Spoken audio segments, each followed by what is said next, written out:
Bom, é isso, eu faço doutorado em desenvolvimento econômico, sou formado em economia lá em Santa Catarina, mas acho que os motivos que me fez estar aqui hoje é o fato de eu ser da coordenação nacional da Intersindical, né? Central da Classe Trabalhadora. Então, para mim, é até um motivo de orgulho e de responsabilidade maior, porque eu fui servidor técnico administrativo durante 2 anos e meio, lá na Federal de Santa Catarina também. Sei muito bem o quanto que é difícil ser funcionário de universidade pública, numa carreira que não existe, que não valoriza a sua progressão, que você, enfim, não tem, exceto se você tiver algum tipo de aliança interna com agrupamentos políticos. Você pode fazer graduação, mestrado, doutorado, que provavelmente vai ficar na mesma função, né? É o mal do serviço público em geral, a gente pode até discutir isso um pouco depois, no debate e tal, queria ouvir vocês também sobre isso. Tem carreiras muito bem estruturadas, muito bem remuneradas no serviço público, remuneradas bem até demais dos padrões brasileiros, como o judiciário, como a própria Assembleia Legislativa, com carreiras remuneradas acima do padrão médio e que acaba fazendo a fama de todo o serviço público, né? Então, muitas vezes, o servidor público da educação, que acho que é o menor, mais mal remunerado da carreira federal, né? Pelo menos na época que ainda é. Acaba levando a fama de servidor público Marajá como um técnico do judiciário que já sai ganhando 6, 7 mil reais por mês. E ainda tem toda a carreira pela frente, né? Enfim, eu estou muito feliz de estar aqui, de poder debater com vocês essa PEC, que a PEC em si, ela é muito fácil de explicar e de entender. Não tem dificuldade. Mais difícil que entender a PEC é entender por que ela surge nesse momento. E aí nos leva a um debate sobre conjuntura, sobre a situação do país, né? Porque ninguém, acho que nem o governo, vai defender a PEC sem o argumento de que ela é um mal necessário, né? Então, mesmo quem está propondo esse instrumento vai dizer que não gostaria de estar propondo e que é, digamos assim, o remédio amargo, né? Bom, é engraçado como na economia parece que tudo é um remédio amargo, né? Sendo que remédios amargos hoje em dia já são muito poucos, né? Na minha época, quando eu era criança, xarope era amargo de fato, hoje não é mais. Mertiolate eu lembro que ardia, né? Então a gente caía no carrinho de rolimã e ainda chegava em casa para passar o remédio, ardia. Hoje em dia também não arde mais, né? Então nada mais, não existe mais remédio amargo e na economia também não precisava ser assim. Mas às vezes, na verdade, quando se fala que é um remédio amargo, está se dizendo que para manter os ganhos de alguns grupos do país, outros vão ter que perder. Em geral, a maioria da população vai ter que perder. Então a PEC em si ela é fácil de explicar por causa disso, ela deixa muito claro que ela vai trazer um prejuízo gigantesco para a população brasileira. Perdeu-se, digamos assim, qualquer tipo de dissimulação. E já na PEC está dito claramente os seus objetivos, não há necessidade nenhuma de fazer rodeios, né? Eles perderam digamos assim, a vergonha quando eles propuseram essa PEC. A PLP 257, que o Roberto está com a camiseta até, ela era um pouco mais complicada de entender. Até porque ela é uma subordinação dos entes federados, né, dos estados à União. Já essa não. Mas vamos lá, né? Sem mais rodeio. Então, o que é essa PEC? Em primeiro lugar, ela vem diretamente do governo, até então ainda interino, né? Mas não vem de um governo eleito, né? Ou seja, ela foi encaminhada em junho de 2016 e basicamente o que ela faz é limitar os gastos primários do governo da União, não só do governo federal, da União, limitar eles pelo ano anterior. Então, se ela for aprovada, e a situação dela hoje é que ela está na Câmara, né, já foi aprovada nas comissões, ela está com regime de urgência, então ela deve ser aprovada na Câmara em até 10 sessões e depois vai para o Senado. Se o Senado não modificar nada, já vai direto para a sanção presidencial. Se ela for aprovada esse ano, todos os gastos primários serão mantidos iguais ao desse ano durante os próximos 20 anos, com apenas correção inflacionária, né, que é o índice que está descrito, é o IPCA. Então, seja o que acontecer nos próximos 20 anos, se houver o crescimento da arrecadação do governo, se houver maior demanda da população, pelo próprio crescimento demográfico ou pelo envelhecimento da população, e por isso houver demanda por novos serviços públicos, o governo vai ser limitado constitucionalmente a manter os gastos do ano anterior, apenas corrigido pela inflação. Isso significa que não vai ter nenhum aumento de educação, aumento real de gasto em educação. Significa que não vai ter nenhum aumento real de gasto em saúde, porque todos esses dois principais gastos sociais são vinculados às receitas. Eles não são... não tem outra fonte de financiamento.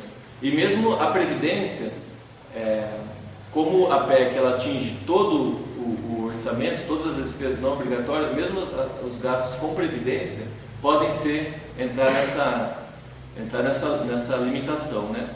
Então, essa PEC ela pega não só o executivo, que é o que mais atinge a gente assim, imediatamente, né? Que os gastos diretos do governo federal, pega...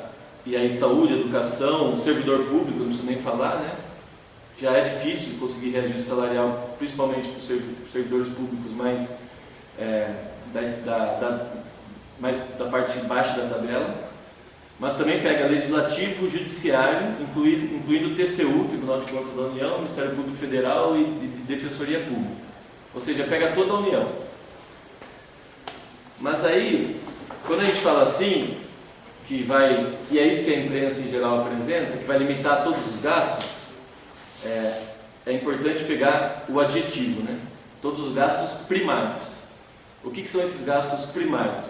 É pessoal, custeio e investimento. Ora, se são só os gastos primários, tem alguns gastos que não estão limitados, né? E aí é que a gente vai entender melhor, mas antes de chegar nisso, porque na verdade essa PEC não é para limitar os gastos, mas é para garantir o outro gasto. Essa é a sacada, né?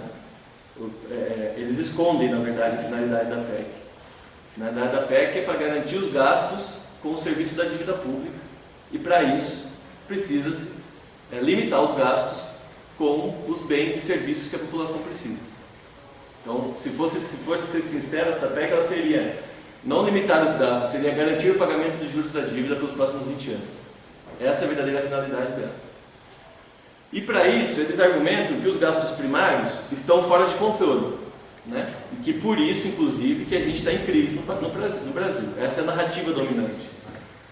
Então vamos ver eu trouxe alguns gráficos, eu não quero, enfim, encher. Eu adoro gráfico, né? Mas não porque eu sou economista. Mas acho que eles dão uma ajuda assim na visualização. Mas enfim, qualquer coisa vocês perguntam, qualquer dúvida. Então o argumento de que a despesa saiu fora do controle, certo? Aqui nesse gráfico a gente tem, desde 98, né, 2 colunas por ano. A coluna roxa, é isso? Eu sou doutor, também virei. É azul ou roxa aquela primeira? Roxa. E a segunda é laranja. Doutor, não estou até confundindo. A coluna roxa, ela é a variação, o crescimento que teve a despesa do governo em primários em comparação ao ano anterior. Então, vamos pegar o primeiro ano ali, 98, as despesas do governo em 98 cresceram acima de 10% em relação a 97, certo? Só que isso não está descontado a inflação. Ou seja, em 97 um valor X de gastos do governo, em 98 foi X mais 12%, 11%, certo? Foi quanto cresceu as despesas. E a inflação é a coluna laranja, que aí no caso, naquele período nesse ano ficou em 2%. Agora, entendido isso, vamos olhar, se vocês passam rapidamente o olho, vocês veem que em todos os anos, as despesas, desde 98, as despesas ficam acima da inflação, crescem mais do que a inflação do ano. Com exceção de 2 anos, 2099, que a inflação é maior do que as despesas, e isso é importante a gente entender. O que significa que num ano a inflação foi maior do que as despesas? Significa que é igual ao nosso salário. Se o salário cresce menos que a inflação, significa que a gente perdeu o salário, certo? Aqui é a mesma coisa. Se a inflação em 99 foi maior do que as despesas, significa que se gastou, na verdade, no real, se gastou menos com despesas, né, eu prefiro, do que falar despesas, falar em investimentos sociais. Isso em 99 e novamente em 2011. Foram os únicos 2 anos em que a despesa cresceu abaixo da inflação. Então, enfim, isso aqui revela a primeira coisa, né? Se os serviços públicos hoje já são ruins, ou melhor, não ruins, já são insuficientes, certo? Porque o serviço público no Brasil ele é bom, a partir do momento que você consegue acesso. O difícil é você ter acesso, né? A universidade pública brasileira é boa. O SUS, a partir do momento que você consegue entrar, ele é bom, né? A educação, daí, exige mais debate, né? A qualidade realmente não está muito boa. Mas, enfim, o mais difícil é a insuficiência dos recursos e dos serviços. E o problema aí é financiamento. Você não tem como aumentar a oferta dos serviços sem aumentar o financiamento. O que isso aqui mostra é que para manter os serviços, mesmo na situação atual, as despesas tiveram que sempre ser acima da inflação. Se a PEC já estivesse valendo desde esse período, toda essa parte roxa acima da inflação, a parte acima da laranja, não existiria, ficaria igual, sempre. Já vão tendo uma ideia da situação que a gente estaria hoje, se essa PEC já estivesse valendo. Certo? Aqui é a mesma comparação, só que em relação à variação do PIB, não à variação da inflação. Eu acho que aqui tem pouca discussão para a gente fazer. Eu prefiro essa aqui, porque essa aqui bate justamente de frente com o que está se dizendo, de que os gastos, né, os investimentos sociais saíram fora de controle e estão muito acima da receita. Continua a barra roxa sendo a variação das despesas em relação ao ano anterior, ou seja, quanto cresceu de um ano para o outro. Só que a laranja agora é o quanto cresceu a receita, certo? Vejam que na maioria dos anos a receita, a barra laranja está acima da roxa, né? Alguns poucos anos são minoria. A roxa está acima da laranja, e mesmo quando a roxa está acima da laranja, até 2012, né? Até 2012, vamos pegar, que é o principal, a laranja quase sempre esteve à frente, ou seja, as receitas sempre foram maiores do que o aumento da despesa, só que a partir de 2012 isso começa realmente a cair, mas principalmente a diferença pega 2014 e 2015. 2014 e 2015 a gente vê que a variação, o aumento das despesas foi realmente maior do que o aumento das receitas. Mas em todos os outros anos, isso não aconteceu, e aconteceu a maioria das vezes o contrário. E aí a pergunta é, o que foi feito nos outros anos em que se teve mais receita do que despesa? Porque se tem mais receita do que despesa, o que poderia ser feito é economizar, fazer uma poupança, para num período de crise, você utilizar esses recursos, para justamente no período de crise que o governo deve entrar com força, utilizar a poupança acumulada no período anterior. Mas é justamente aí que entra a dívida. Porque todo o superávit fiscal, porque essa diferença de quando a barrinha laranja ultrapassa a barra roxa, é o que a gente chama de superávit fiscal, né? Ou superávit primário, né? Ele é diretamente transferido para juros da dívida pública. Quem trabalha na gestão da universidade há algum tempo sabe que tinha que todo final de ano correr para gastar o dinheiro. E por que tinha que correr para gastar o dinheiro? Por que não podia economizar esse dinheiro e gastar no ano anterior? Inclusive, corria para gastar dinheiro e gastava-se mal, porque senão perdia, voltava para o tesouro e nunca mais via. Porque o tesouro, ao recolher isso, automaticamente esse dinheiro, isso não só das federais, mas de todo o serviço público da União ia direto para o pagamento de juros da dívida.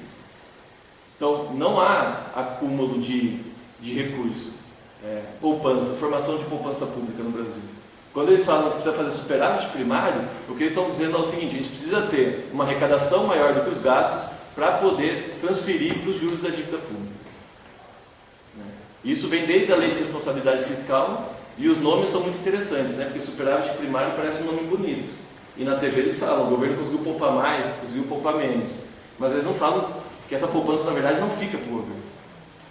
Ela é transferida automaticamente para um conjunto da sociedade, que são principalmente os bancos e os rentistas. Certo? Agora, aqui cabe também a gente discutir, porque se a gente pegar o ano de 2013, que é esse ano aqui, certo? Para 2014, a gente vê que o crescimento, e 2015 em seguida, não foi o gasto, a barra roxa que cresceu. Porque a barra roxa está inclusive menor do que o ano de 2010, por exemplo. Está menor do que o ano de 2009, está menor do que o ano de 2007. Então não foi os gastos que cresceram muito acima do que os anos anteriores. O que caiu muito abaixo do que o normal foi a receita. E a gente tem que entender então que o problema não está no que está se gastando, mas por que não está entrando recurso. Porque o que a PEC faz é dizer: como nós estamos em crise, nós temos que no gasto controlar, mas o problema aqui não é de gasto necessariamente, o problema aqui é de arrecadação. O que está caindo é a barra laranja, não é a barra roxa, né? E se a gente pega 2014 e 2015, é isso, né? A própria crise econômica. Então você tem uma diminuição da atividade econômica do país, e a gente pode discutir porque isso aconteceu, e com diminuição da atividade econômica você tem menos recolhimento de impostos. Enfim, as pessoas consomem menos, então menos arrecadação de ICMS, de serviços. As pessoas também, as capitalistas produzem menos, então menos arrecadação de IPI. O desemprego aumenta, portanto menos impostos sobre a folha salarial. Então tem uma coisa que é do ciclo da crise, mas tem um outro fator fundamental. Para salvar, para tentar fazer uma política anticíclica, o governo deu uma série de desonerações para os industriais, ou seja, abateu impostos principalmente de IPI e de contribuições sociais da folha de pagamento. Isso deu um impacto gigantesco na arrecadação. Ou seja, para tentar salvar da crise, o governo abriu mão de suas receitas, pensando que os capitalistas iriam investir esse dinheiro que ia ficar no bolso deles, porque eles não precisavam mais pagar o imposto, certo? Só que confiou demais em quem talvez não mereça tanta confiança, porque na verdade eles não investiram, ficaram com o imposto para eles, e o governo ficou sem arrecadação. Uma alternativa que é muito discutida e era claro, a Dilma inclusive estudou economia, então ela sabe disso, e ela é bem assessorada, mais do que ela estudar economia, ela é bem assessorada, o que não falta em Brasília são assessores, afinal de contas. Ela sabe que uma alternativa seria manter a arrecadação e usar como governo para investir, porque aí você tem garantia de que o dinheiro que você arrecadou vai ser investido. Se você deixa de arrecadar acreditando que aqueles agentes privados vão investir, você corre o risco deles não investirem, principalmente se você não obrigá-los a nenhuma contrapartida, né? E foi isso que aconteceu. E o mais interessante é que esses mesmos agentes, ou seja, os patrões, né, os industriais e tal, foram quem demandou essa política, e depois foram aqueles que ficaram contra essa política a ponto de apoiar o impeachment da Dilma. Então, com o argumento de que estava em crise o Brasil e por isso precisava tirar a Dilma do lugar. Não sei se vocês lembram, na Copa, em 2013 e 2014, tinha uma frasinha muito famosa que era "Imagina na Copa". Não sei se vocês ouviram, né? Alguém pegava uma fila no aeroporto, pegava qualquer coisa, qualquer problema que tinha no Brasil, que estava ali no dia a dia, a pessoa imagina na Copa como vai ser, né? Porque a gente estava com muito medo da situação. Então, na verdade, hoje a gente tinha que fazer imagina na PEC, né? Porque se os serviços públicos, né, já eram ruins, a gente tinha medo de que eles ficassem pior durante a Copa, durante a PEC, então, vocês podem ter certeza que a gente vai ficar com saudade do medo que a gente sentiu na Copa. E aqui eu trouxe 2 gráficos que fazem esse exercício de estabelecer a regra Temer. Aqui está a regra PEC, mas eu prefiro a regra Temer, porque a proposta é desse governo, ou regra golpista, no caso. Em azul, a linha azul, ela é a linha dos gastos efetivamente realizados com a educação no país de 2002 a 2015. Então, dá para perceber que de 2002 até 2006, ela fica mais ou menos, não cresce muito, e a partir de 2006, ela vem num crescimento sustentado até 2014, quando aí sim ela começa a cair.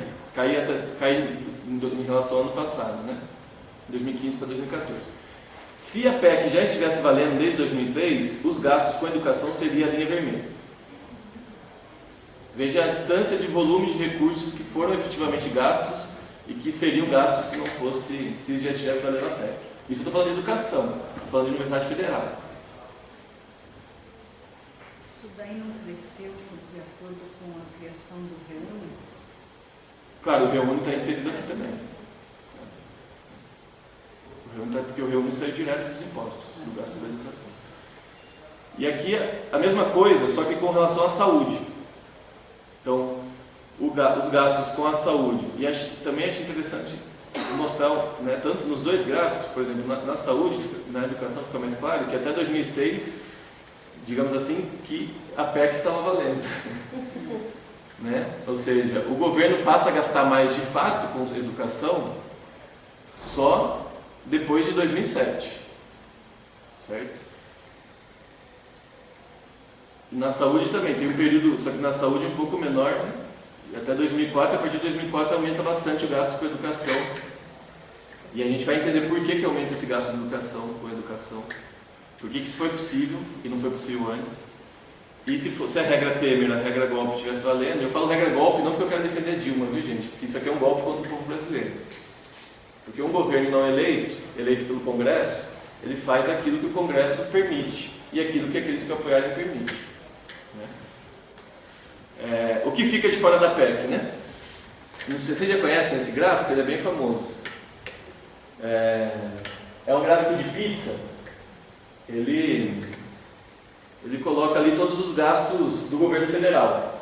E aí, ele justamente faz o que a imprensa não faz, que é colocar também os gastos com a dívida pública.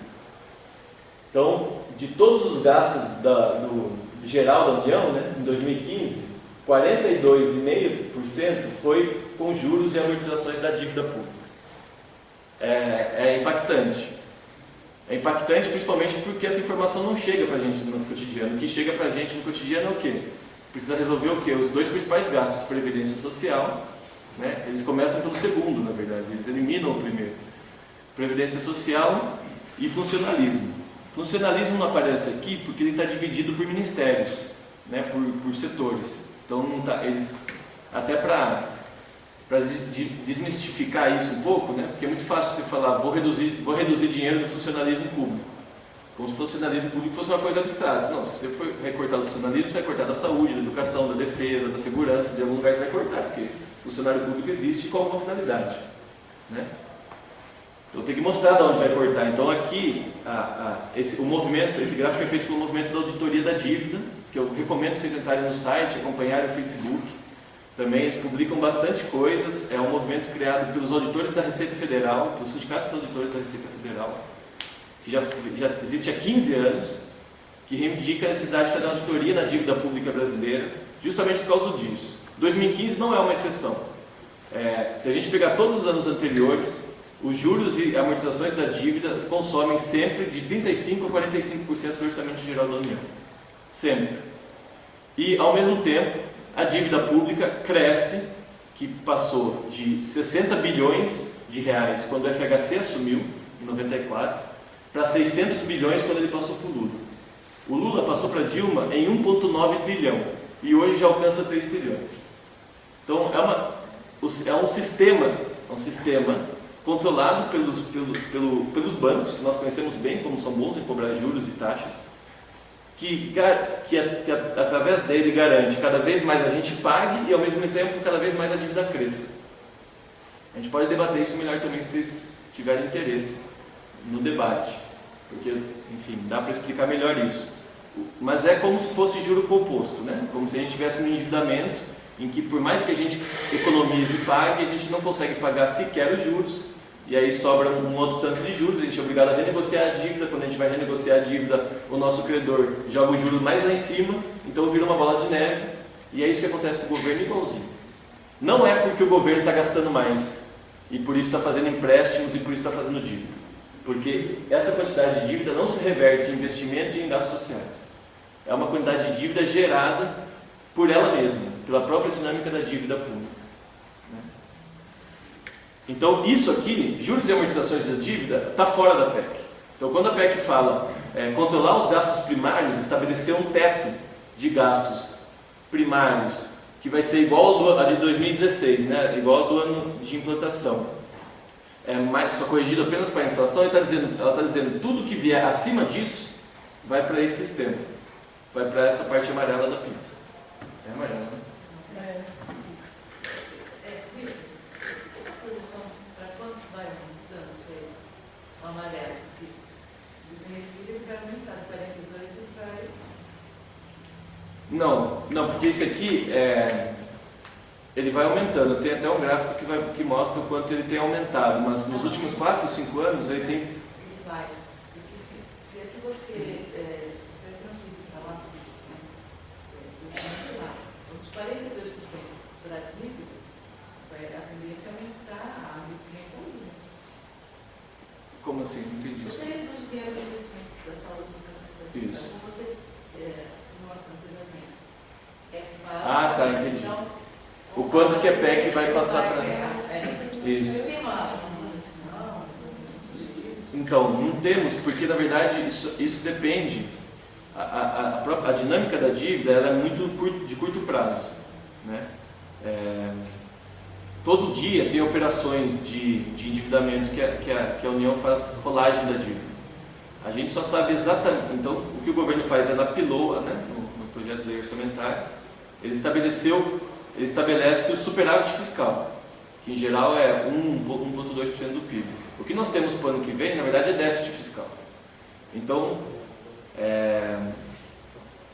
o que acontece é o seguinte: quando a gente tem déficit, significa que a gente está fazendo aí sim dívida para compensar os gastos primários. E aí você me pergunta, mas e a quantidade que deveria ser paga em juros que a gente não conseguiu economizar para pagar? Vira nova dívida. E é aí que a dívida cresce. Então, como a gente não sabe em que termos essa renegociação vai ser feita no ano que vem, porque vai depender dos bancos, o quanto que eles vão aceitar emprestar para o governo, né? Isso é feito pelo Tesouro, né? São 6 bancos que são autorizados, que eles chamam de dealers. São 6 bancos que são autorizados a comprar títulos primariamente do governo. Só eles podem fazer isso. Se nós quisermos comprar títulos do governo, a gente tem que contratar um banco e ele vai cobrar uma taxa de administração. Então vai depender muito dessa dinâmica.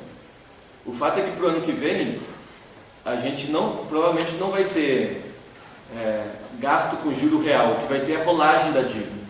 Só que essa rolagem ela entra no orçamento, porque é uma dívida que é antiga, que a gente troca por dívida velha. Essa dívida antiga entra como gasto. E é por isso, inclusive, que esse valor está tão grande assim, porque aqui está também a parte da dívida que é rolada.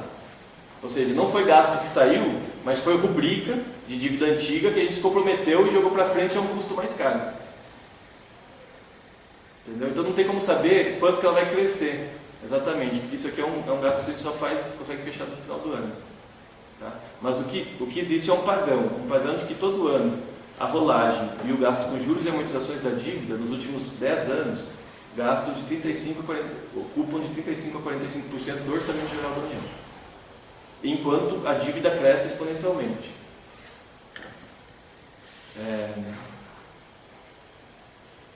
Igual uma conta de cartão de crédito que você não paga, você paga só uma parcela e o resto que fica, você gasta um pouquinho no próximo mês e vai só...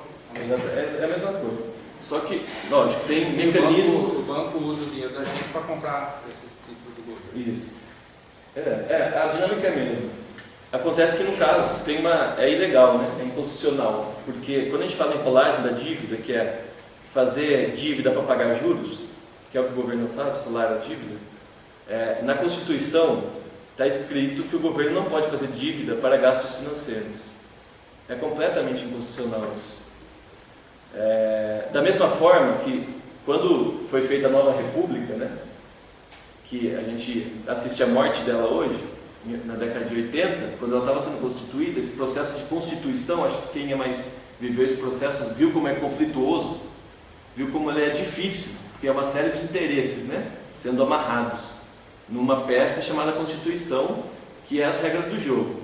Então já é difícil amarrar esses interesses. E mais difícil ainda é educar o povo, depois, que muitas vezes não participou dessa amarração, né, de que a gente deve seguir esse padrão de relação, essas regras do jogo. Essa amarração de interesses que durou toda a transição democrática, que a gente chama, né, e a criação da nova república, a Constituição estabeleceu algumas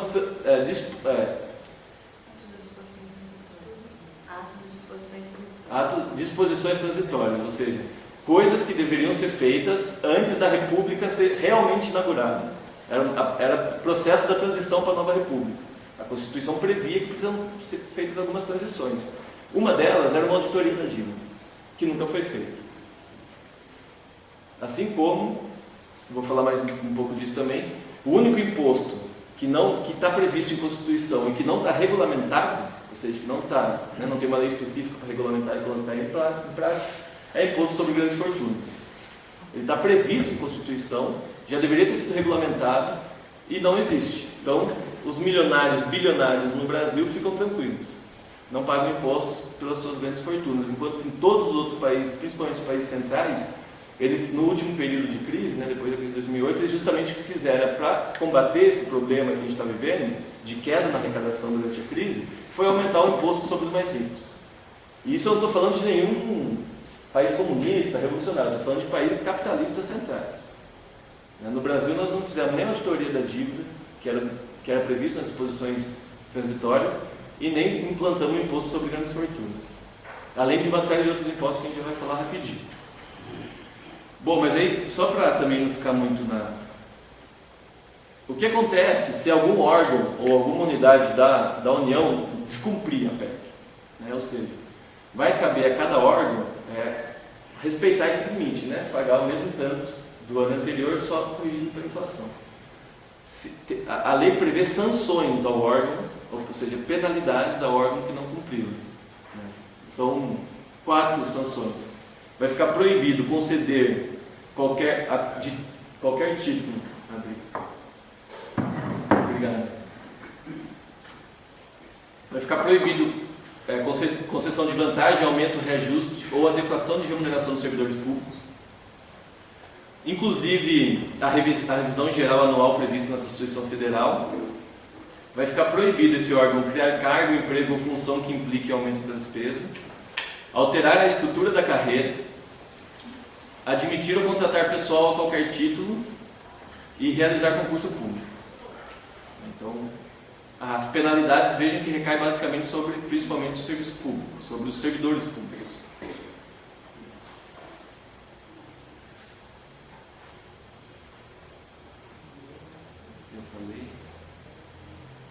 Aí vocês vão me perguntar, mas o que poderia ser feito, né? Assim, vamos dizer que o governo não queira, assim como não quer, nem o governo anterior queria, mexer nessa estrutura aqui. Ou seja, enfrentar o problema do rentismo financeiro. Como ele poderia, enfim, resolver hoje o problema que a gente está com uma arrecadação menor do que as receitas, sem necessariamente atacar as receitas, né? Atacar os gastos sociais. Então eu coloquei algumas medidas que poderiam ser feitas. A principal delas é um debate fundamental que a gente tem que fazer, e aqui já vem no sentido da gente, enquanto trabalhadores e trabalhadoras, começar a se conscientizar de um projeto de país, de um projeto político. Né? Em alguma medida, a gente viveu muitos anos vivendo só de projeto eleitoral. Né? Elegia-se o governo e achava-se que o governo ia resolver, ou delegava-se ao governo a capacidade de resolver. E já ficou claro, porque nós já passamos por todos os partidos políticos, desde a Nova República, todos já passaram pela presidência, pelo menos os que têm capilaridade para fazer isso, né? PSDB, PMDB, PT e todos que estavam na base de aliados, que nenhum deles tem compromisso com um projeto político de longo prazo, certo? Então a gente precisa não só eleger um governo, a gente precisa também eleger uma plataforma política e obrigar que ela seja constituída. Acho que mais do que nunca, o que está claro nessa crise é que nós como cidadãos, como trabalhadores e trabalhadoras, vamos ter que entrar de vez na política. Né? Vamos ter que entrar de vez na política, de esvaziar ou preencher o espaço político que hoje pertence só a uma camada de agentes que têm recursos e, enfim, origem para manobrá-la. Né? Então, algumas alternativas que a gente poderiam estar debatendo e realizadas hoje. Eu já falei, a primeira, e aí atacando receitas, não atacando despesas, certo? Em primeiro lugar. Ou seja, para aumentar receitas. Aí vocês vão falar, pô, mas vai criar mais imposto no Brasil? Pois é, mas há como se criar imposto alterando a estrutura tributária para que ele não recaia sobre os setores médios e sobre os setores mais pobres, que é o que acontece hoje. Né? Nós, né, somos muito refratários à criação de novos impostos, justamente porque a carga tributária recai principalmente sobre os trabalhadores hoje. E não recai sobre o capital, não recai sobre os proprietários. Então, se a gente mudar essa estrutura, a gente pode sim aumentar a carga tributária, aumentar impostos sem recair sobre nós exatamente. Então, por quê? Porque a gente vê na TV eles falando não pode aumentar imposto, porque eles sabem que se aumentar imposto pode ser sobre eles. Então a gente tem que sair desses lugares comuns que a imprensa, principalmente a grande imprensa, coloca pra gente. Não pode aumentar imposto? Peraí, imposto para quem? Qual imposto? A CPMF é um caso clássico. Ela é um dos impostos menos regressivos que nós temos hoje. Ela ataca principalmente, como ela é um imposto sobre movimentação financeira, ela ataca as empresas pagam tanto quanto o cidadão comum. E é por isso que a Fiesp falou que não ia pagar o pato, querendo dizer que nós todos não vamos pagar o pato. Nós já pagamos o pato todo ano, eles é que não pagam. Né? Então, como melhorar a arrecadação a partir da receita? Imposto sobre grandes fortunas, que eu já falei, né? Está previsto em Constituição, ainda não foi regulamentado. Imposto sobre herança, que também é irrisório no Brasil. Tributação sobre remessa de lucros. O que é remessa de lucro? Todas as empresas estrangeiras instaladas no Brasil enviam anualmente parte ou todo o seu lucro para a sua matriz no estrangeiro. Desde 95, esse envio é isento de impostos. Para vocês terem ideia, em 64, o João Goulart queria justamente aplicar um controle sobre essa remessa de 10%. Que ele dizia, não, as empresas estrangeiras que estão no Brasil podem até remeter seus lucros para fora, mas só 10% do que tem aplicado. O resto que eles lucrarem tem que aplicar no Brasil. A discussão naquela época era desenvolver o país. Né? E tinha imposto sobre o que enviava. E foi justamente uma dessas razões que levou ele a cair. Né? Ele quis limitar a quantidade de remessa de lucros das empresas estrangeiras para fora. Aí em 95 o Fernando Henrique Cardoso dá esse prêmio para as empresas estrangeiras, falando, não, agora, nem a ditadura militar fez isso. Agora vocês podem enviar o quanto vocês quiserem e além de tudo vocês não vão pagar imposto nenhum. Vocês vêm aqui, lucram o quanto vocês quiserem e remetem sem deixar nenhum imposto sobre lucro. Por que é importante imposto sobre lucro? Porque o que existe é imposto sobre faturamento. Imposto sobre faturamento, a empresa consegue repassar para o preço. Certo? Ela calcula o quanto vai ser de imposto, ela aumenta o preço do produto. Simples assim. Imposto sobre o lucro, não. Ela não consegue repassar para o preço, porque incide sobre o lucro, ela não tem como fazer esse cálculo. E ela só sabe o lucro, inclusive, depois. Né? Então, tem como recriar, né, retomar esse imposto, que não existe desde 95. Tributação sobre exportação de commodities, a famosa Lei Candir, que desde a década de 90 também, o projeto do Fernando Henrique Cardoso, que era exportar ou morrer, ou seja, aumentar ao máximo a exportação de produtos primários. Todas as commodities, né? Commodity é um tipo específico de produto primário, pouquíssimo manufaturado, pouquíssimo elaborado para direto, tipo soja em grãos, café em grão, carnes, tudo que é minério de ferro, petróleo, tudo que é commodity é exportado sem pagar nenhum imposto sobre exportação, é isento de imposto. Reestruturar a tabela do imposto de rendas, acho que vocês já conhecem bem, né, o quanto que a gente vive fugindo de aumentar de nível na tabela do imposto de renda, justamente porque ela não é corrigida sequer pela inflação. Né? Então, se a gente consegue reajuste salarial igual à inflação, a gente acaba subindo, pagando mais imposto e perde mais aí no imposto de renda. Isso eu estou falando dos setores médios e baixos da sociedade, né? E aí, de tal forma que quem ganha 10 salários mínimos paga 27,5, quem ganha 20 paga 27,5, quem ganha 30 paga 27,5, quem ganha 40 paga 27,5. Elevação do imposto sobre operações financeiras, né, principalmente as realizadas no exterior, ou seja, gastos do cartão de crédito no exterior. Não sei se alguém aqui já viajou para Miami e gastou no crédito. Acho que poucos. Se fez isso foi uma vez na vida. Então não somos nós que fazemos esse tipo de viagem, esse tipo de gasto. Então dá para aumentar. E aí tudo isso para diminuir impostos sobre o consumo, né? Porque hoje a carga tributária brasileira incide principalmente sobre o consumo, né? É aquela velha história, qualquer coisa que a gente vai comprar tem muito imposto, na hora que a gente compra tem imposto, e aumentar impostos sobre patrimônio e renda, né? Patrimônio, para vocês terem uma ideia, todos aqui devem ter algum tipo de veículo e pagam IPVA sobre ele. Eu, como tenho um Fusca 68, não pago mais IPVA, eu pago só o seguro obrigatório. Mas a maioria dos carros com 20 anos, acho que em São Paulo são 20, né? Com no mínimo 20 anos de idade, pagam impostos. Agora, helicópteros e iates não tem nenhum. No máximo 20. Agora, veículos como helicópteros e iates não pagam nenhum imposto sobre propriedade. Então você pode comprar um iate, vocês podem comprar um iate se tiverem condições, que vocês não precisam se preocupar em sustentá-lo depois. Fazer isso. Fica a dica, né? Se alguém puder ir. E chamar nós também para dar um passeio. O fato é que em São Paulo é a maior frota de helicópteros do mundo. São Paulo é a maior frota de helicópteros do mundo. E os proprietários dos helicópteros não pagam nada de imposto pela propriedade deles. Então é isso que eu falo do imposto sobre patrimônio. Da mesma forma, o imposto sobre terra rural, né? Muitos de vocês devem pagar IPTU, sabe como que ele é pesado. Agora, os grandes fazendeiros e os grandes latifundiários pagam um imposto irrisório pela propriedade de suas terras, o que faz com que eles possam manter a propriedade sobre grandes extensões de terra, mesmo sem utilizá-las, né? Porque não tem custo nenhum sobre isso. O imposto não incentiva eles a torná-la produtiva ou a vendê-la, se eles não estiverem usando. O ITR, né, o famoso Imposto sobre Territorialidade Rural.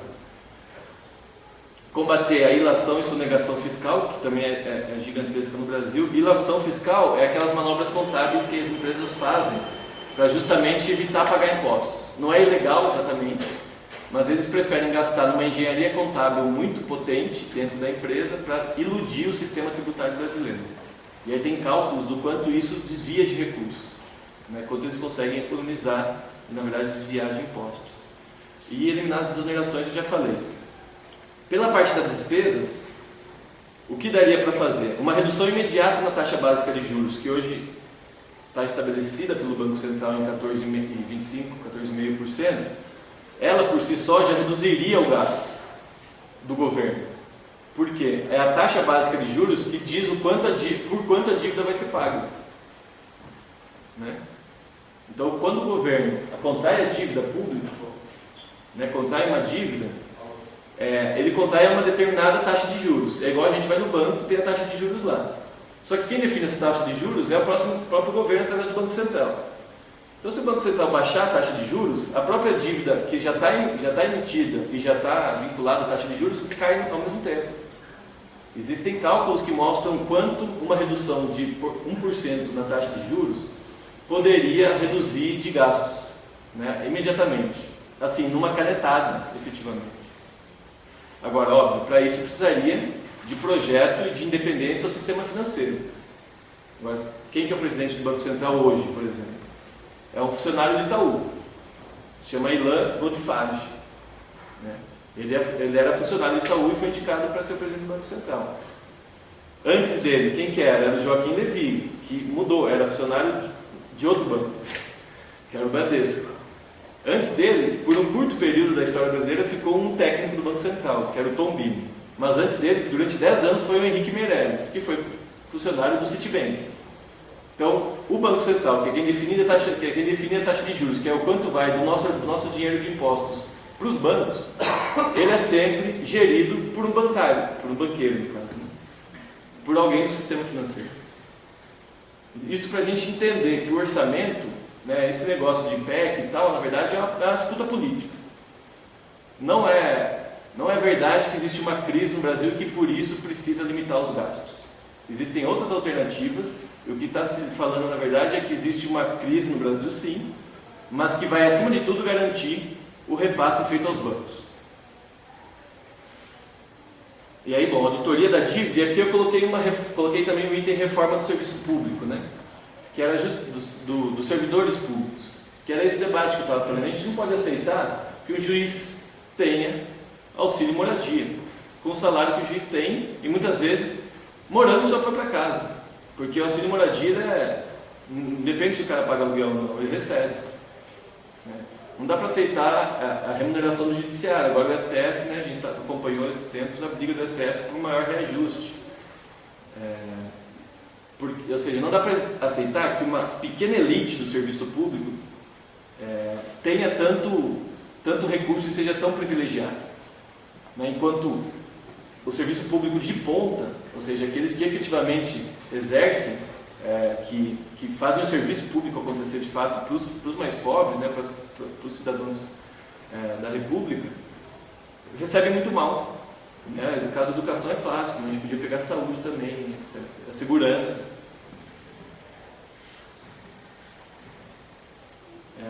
Bom, vamos lá. Eu estou falando demais, né? Quase 40 minutos. Já vou para finalizar. Eu acho que talvez isso, como eu disse, né, a PEC ela é mais fácil de ser entendida. Ela não tem muito segredo. Ela é clara, fala, ó, vocês, povo brasileiro, vai ter que se virar, porque gasto com vocês eu não vou gastar mais.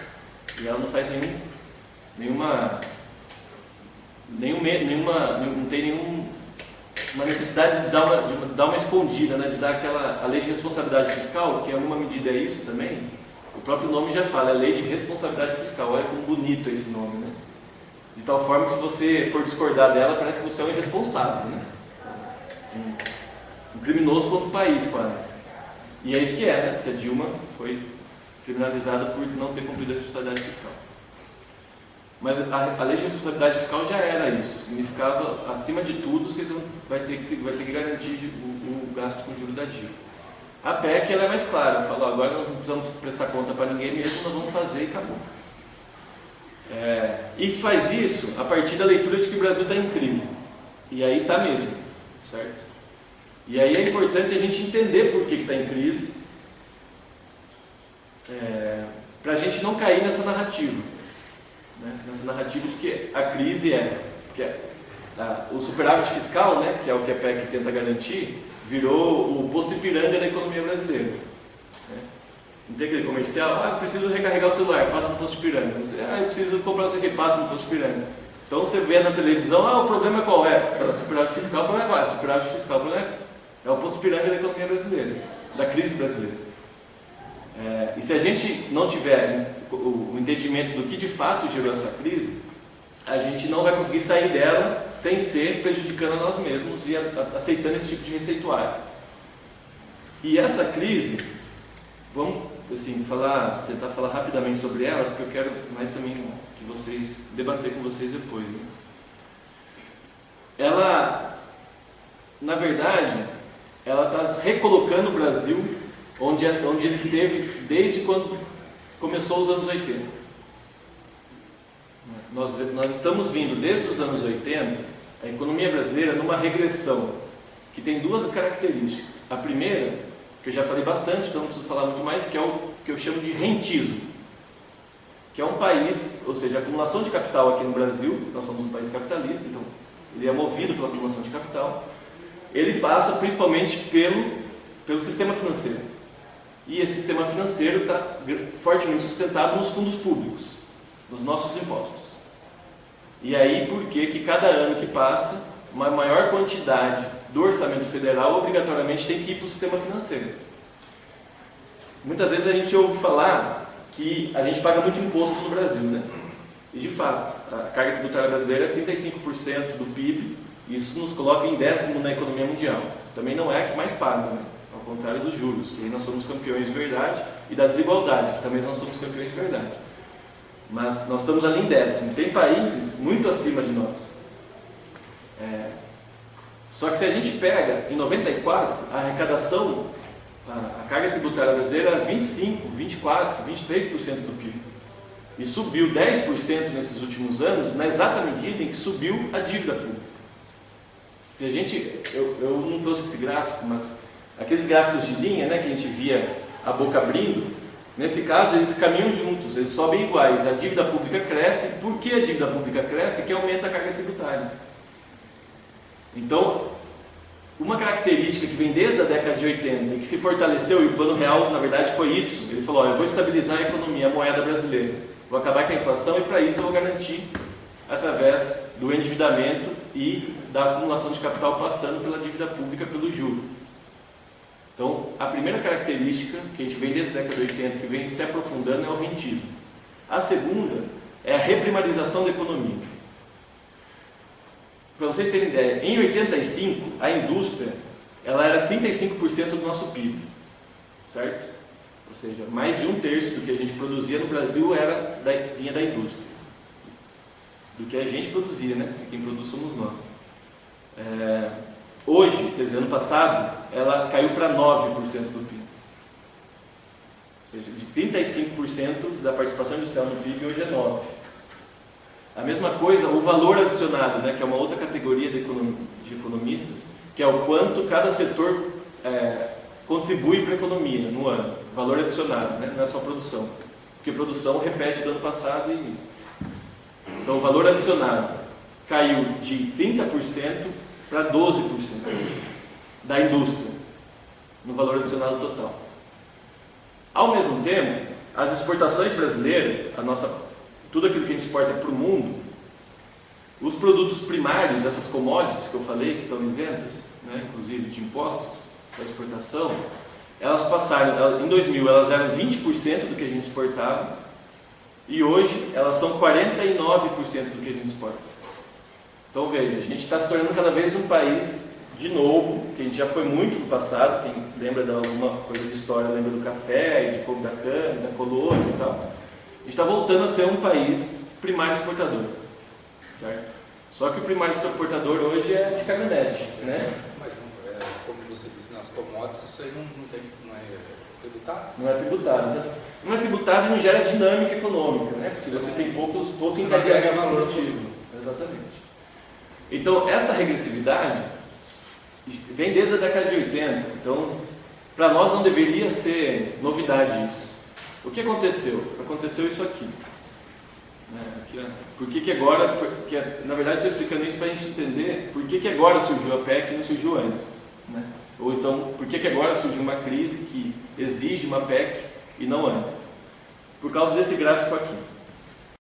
Esse gráfico é um índice de preços de tudo aquilo que a gente exporta, todos os produtos primários que a gente exporta, né? O que mais exporta hoje em dia são produtos primários, minério de ferro, café, açúcar, soja, milho, aves e suínos, tudo produto primário, essa é a nossa pauta de exportação. Esse índice, ele pega o preço dessas coisas e transforma num índice, assim como a inflação, certo? O mais importante aqui é ver a evolução, né? Em 2002, ele estava num índice aqui 60, 50 e poucos, e como ele sobe até 2008, em 2008 vem a crise, né? Quebra o preço, porque o preço dessas coisas não são definidos no Brasil, são definidos no mercado mundial, até porque a gente exporta. E de 2009 ela cresce de novo até 2011. O que eu quero mostrar com esse gráfico? Que a nossa crise começa justamente quando os preços começam a cair. Ou melhor, que a nossa bonança econômica do último período só existiu por causa do crescimento desse preço internacional que não estava sob nosso controle. E quando isso aconteceu, quando o preço desses produtos cresceram no mercado mundial, isso aprofundou uma dinâmica que já vinha desde 1980, que é de reprimarizar a economia e tornar cada vez mais ela voltada para o mercado exterior de produtos primários. Então, nós aprofundamos uma dinâmica regressiva, só que nós estávamos, digamos assim, embriagados por ela, porque ela, excepcionalmente na história, estava muito valorizada. E isso é excepcionalmente mesmo. Se a gente pega 200 anos de produtos exportados e compara com aquilo que a gente importa, né, e faz uma comparação de preços, a gente nunca teve esse bônus no comércio internacional.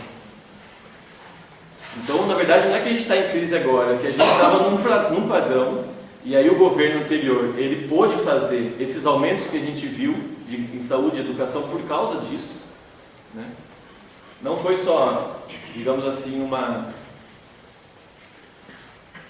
foi só uma qualidade do governo, dos governos do PT, aumentar os gastos em saúde e educação, né? Foi, na verdade, uma possibilidade que antes não existia. É claro que se estivesse na mão de outros, talvez não tivesse sido gasto dessa forma. Mas aí a gente teria que discutir, né? E é claro que isso só foi gasto dessa forma porque existia um movimento dos trabalhadores para exigir isso também, né? Da população em geral. Mas o fundamental é que esse governo entra em crise justamente quando aquilo que sustentava esse tipo de padrão, que a gente chama de conciliação de classes, que é garantir o juro da dívida pública e garantir uma migalha para os de baixo, uma migalha que a gente fala como migalha, mas que não é desprezível, né? Que faz diferença na nossa vida. Já não se sustenta mais por causa disso, porque a nossa forma de inserção no mercado internacional ela continuou sendo regressiva e aquilo que estava iludindo a gente, que era uma valorização superficial das commodities, acabou. E era um período de exceção histórica gigantesca. Então, aí que está a origem da nossa crise. A gente tem que entender. E aí o que acontece? Junto com isso, a crise de 2008. Porque quando isso acontece, gera uma série... Quando acontece uma falência do governo, né? Ou seja, do padrão de como ele resolvia a conciliação de classes. Quando eu falo classes aqui, dá nome, né? Claro. Classe dominante, composta principalmente por banqueiros, industriais e latifundiários. E as classes trabalhadoras. E aí nós temos pequena burguesia, profissionais liberais, advogados, médicos, etc. E temos trabalhadores, tanto empregados, assalariados, até serviço público, quanto trabalhadores informais e desempregados, né? Essa conciliação de classes que permitia a classe dominante estar muito bem, como sempre esteve desde 94, mas também permitia uma melhoria na vida dos de baixo, né? Ela, a partir do momento que acontece essa queda no preço das commodities, ela torna impossível de ser gerenciada.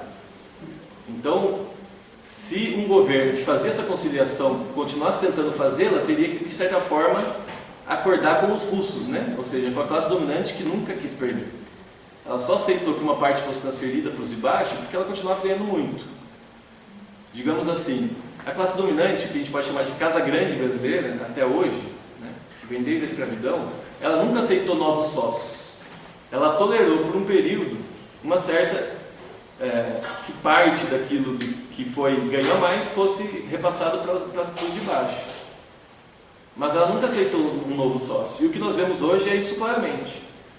É que ela está deixando claro que aqueles que achavam que eram sócios da Casa Grande, eu brinco assim, o governo do PT principalmente, está sendo colocado com seu devido lugar, né? E está sendo chamado de volta o verdadeiro sócio da Casa Grande, que é a Casa Branca.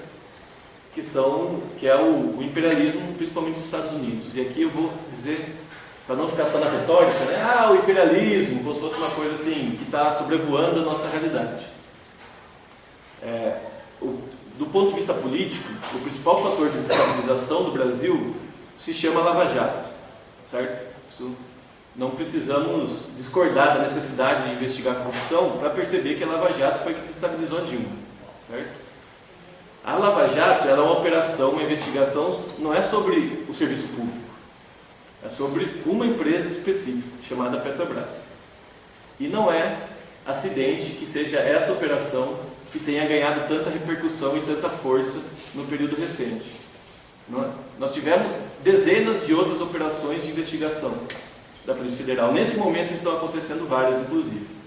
Está acontecendo uma sobre os fundos de pensão, está acontecendo uma sobre o pessoal que inclusive envolve a Rede Globo e o Bradesco, que comprou servidores da Receita Federal para não ter que pagar o imposto. Isso estourou ano passado. Não sei se vocês ouviram, acho que se ouviram foi uma ou duas vezes, depois foi abafado. Mas a Lava Jato não, ela está há 2 anos todo dia na imprensa. Não é porque a Lava Jato descobriu um esquema de corrupção maior do que os outros. É porque ela interessa a determinados grupos, e esses grupos são principalmente as empresas estrangeiras do petróleo. Isso a gente tem que ter claro, não para abafar a Lava Jato, porque isso que vai fazer é o Cunha, é o próprio Temer, é o Romero Jucá, né? Eles já disseram que iam derrubar Dilma para fazer isso, abafar a Lava Jato. Nós temos que ter isso claro para entender por que ela ganhou essa repercussão. Desde quando descobriu o pré-sal, o Brasil tem sido assediado com reativação da quarta frota estadunidense, né, que é a frota marítima dos Estados Unidos, que faz a vigília e a patrulha do Atlântico Sul, que estava desativada há 50 anos. Eles reativaram em 2008. Um container com computadores da Petrobras foi violado enquanto era transportado, e ele estava sob segurança de uma empresa chamada Halliburton, que é de propriedade de Dick Cheney, que é dono, foi vice-presidente dos Estados Unidos por George Bush. Esse container foi violado e as informações foram roubadas da Petrobras. Tem uma série de informações para não parecer pura teoria da conspiração, né? Até porque teoria da conspiração não é uma teoria, as conspirações acontecem, de fato. E os Estados Unidos simplesmente consomem 25% do petróleo mundial todo ano. Então, é de interesse imediato deles que o petróleo não fique nas mãos da Petrobras, que o pré-sal não fique nas mãos da Petrobras. E para isso eles precisam não só abrir o pré-sal, mas destruir a Petrobras. Por quê? Se a Petrobras continuar existindo, mesmo que se abra o pré-sal, ou seja, mesmo que outras empresas possam comprar os postos de petróleo na região do pré-sal, eles não vão ter competitividade com a Petrobras. O custo deles de operação e o nível de investimento exigido vai ser muito maior do que o da Petrobras, que já tem toda uma infraestrutura e uma logística instalada ali. Então eles precisam não só se apropriar do pré-sal, mas precisam destruir a empresa, que hoje é a mais competitiva, porque mesmo que o governo abra o pré-sal, como já abriu inclusive, eles não vão conseguir competir. Então eles precisam não só se apropriar do pré-sal, mas se apropriar também da Petrobras. E foram eles que tomaram a iniciativa do impeachment. Eles que começaram em 2014, principalmente quando eles viram que a população brasileira estava insatisfeita com o governo brasileiro em 2013, todo mundo viu isso. Eles vieram junto com a grande imprensa numa estratégia muito bem montada de desestabilizar o governo. E aos poucos foram ganhando os outros setores da Casa Grande. Então a Casa Branca, representada principalmente pelas petroleiras, começou a desestabilização brasileira e foi ganhando a Casa Grande aqui aos poucos. Os banqueiros, porque, veja, a Dilma ganhou a eleição faz menos de 2 anos, hein? Menos de 2 anos, parece que faz mais tempo. Mas faz só 2 anos que ela ganhou a eleição.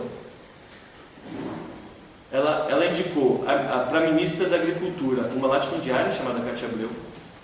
Ela indicou para a ministra do Desenvolvimento da Indústria e Comércio um industrial chamado Armando Monteiro e para o ministro da Fazenda um banqueiro chamado Joaquim Levy. Eu falei das classes dominantes, né? Banqueiros, latifundiários e industriais.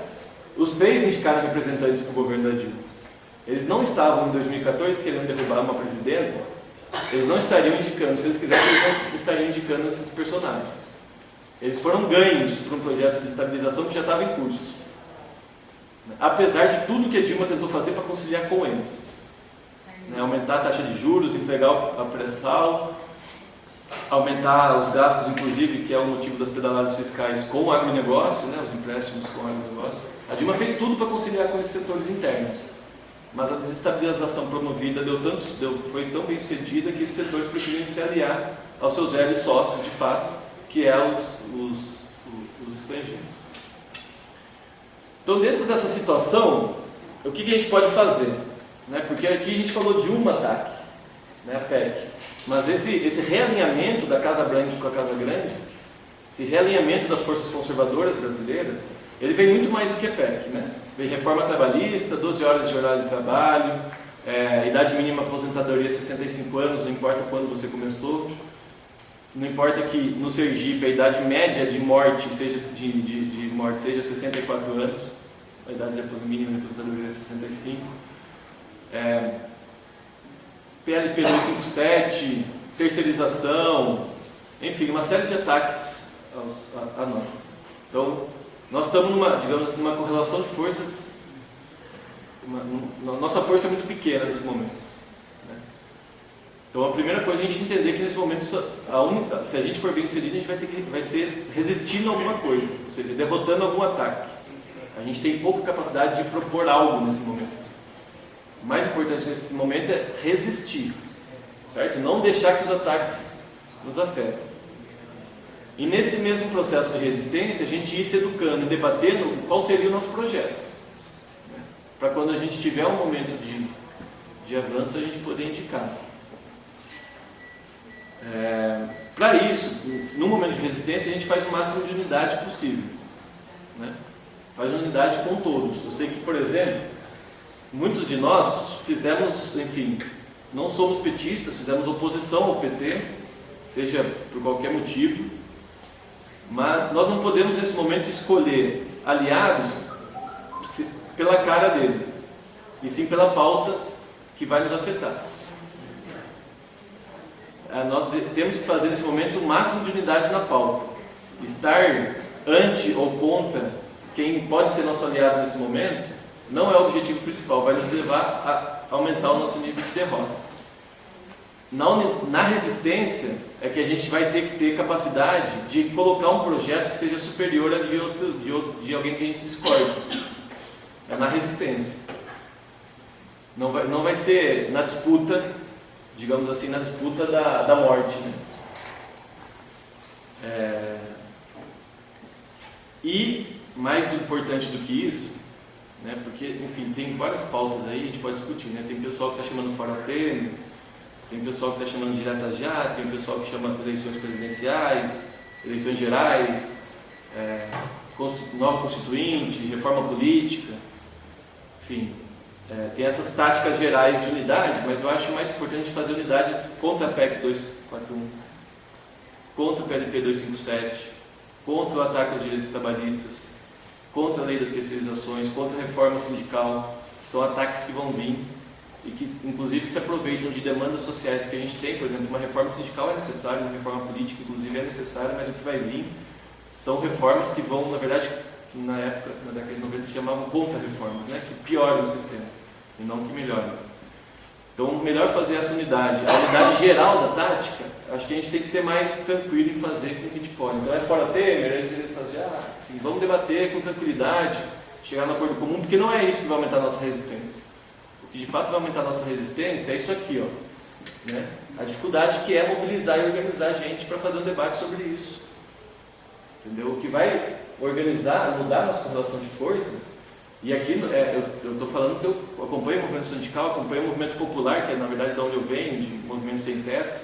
Eu sei o quanto difícil que é fazer mobilização de rua, inclusive com setores mais precarizados, por causa de uma pauta como fora Temer, principalmente depois de sair do governo da Dilma, que foi horrível, né? Porque parecia que era volta Dilma. Né? Quem estava contra o golpe parecia que era a favor da Dilma, não era verdade. Nem todos, pelo menos, né? Tinha um setor que sim, de fato, queria voltar Dilma. Então, o que a gente precisa para realmente transformar a nossa defensiva atual numa ofensiva é acumular, aumentar a nossa força, enquanto trabalhadores e trabalhadoras. Precisamos estar mais organizados, mais mobilizados, mais conscientes. Isso é um trabalho de longo prazo, então é uma resistência prolongada e permanente que a gente vai ter que ter pela frente. Eu peço muitas desculpas por ter falado tanto, mas eu não queria deixar assim fazer essa provocação final, que provavelmente vai dar mais, talvez dê mais debate entre nós, nessa provocação mais política. E eu estou aqui também para aprender, e não quero parecer que falei tanto tempo, porque eu acho que eu sei muito mais do que vocês.